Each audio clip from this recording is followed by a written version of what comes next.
or whom she was unable to love. Love had always seemed to be the highest ideal, a noble goal, since the opposite of love was what caused so much evil in life. Besides, the Holy Writ said God is love. That alone must make it of great importance. Nevertheless, love alone did not seem to be enough. She wanted to do something extraordinary. Maybe she could teach girls to read. After all, the girls in the villages of England never learned to read. They learned sewing, and if they weren't too poor, they might learn embroidery or learn how to play an instrument. But if girls could read, they could accomplish many of the things men were able to do. They could become an alchemist who could turn iron into gold, or a physician who could make sick people well. At the very least, they would be adept enough at mathematics that they could own a shop and cipher ways to make a larger profit. But she kept these thoughts to herself, for she knew people would laugh, scoff, or even get angry with her for such thinking. Malice certainly would, and she imagined Father giving her that severe, confounded look he often gave her. Then he would turn away and ignore her, even though she'd just shared the desires of her heart. She did not know what lay ahead of her, what her life would become, but she wanted to be a bright light, a shooting star, but one that shot up high into the heavens instead of falling to the earth. When she arrived back at Engleford Castle, she went in through the great hall, slipping through the door behind her father's dais. In her apron skirt she carried daisies, Johnny jump-ups, buttercups, and the pink and purple flowers that grew along the rocky shore. Audrey stepped from behind the partition. Her father sat at the table with the knight and his squire. Her father turned, his eyes roving from her head to her feet.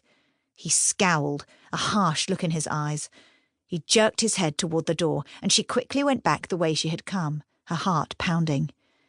He must be angry at the prospect of his guest seeing his daughter looking like a servant girl with mussed hair, muddy skirts, and wildflowers in her apron. She hurried toward the kitchen. Perhaps Sybil would appreciate her wildflowers. Audrey turned the corner and reached for the kitchen door. "Child, you look like the ditch digger's daughter," Sybil cried. "I picked some wildflowers and go get changed quick." "Why? What? Your father's all in a fit to get you in front of that knight and his squire." "What? Why?" Audrey's heart pounded against her chest. "Come." Sybil took her arm and pulled her forward. It was all Audrey could do to keep from spilling her wildflowers. In Audrey's bedchamber, Sybil allowed her to spread her wildflowers on her windowsill to dry so she could press them later, while Sybil found her best dress, then helped her change her clothes. Her stomach trembled as she managed to look Sybil in the eye. "Father's not going to marry me off to that knight, is he?" "Not the knight. I think he has a wife. It's the squire. He's the oldest son of the Earl of Derricott." An earl? And he was close to her own age. But she wasn't ready to answer to a husband or to have children. She'd miss her wildflower meadow, her dogs, her lessons with her tutor, and her horseback rides to the sea. And what if her new husband turned out to be as cold and angry as her sister Malice, or as unfeeling as her father, who rarely looked at her, even when he spoke to her? Sybil brushed her hair so aggressively, Audrey cried out, "Forgive me. Hold still." Sybil pulled Audrey's hair back into a circlet and covered it with a sheer veil. Then she came around to look at Audrey's face. Her own expression relaxed, and she even smiled. "You have grown into such a beauty, just like your mother." "Malice is prettier than I am." Her sister had flawless skin and large green eyes.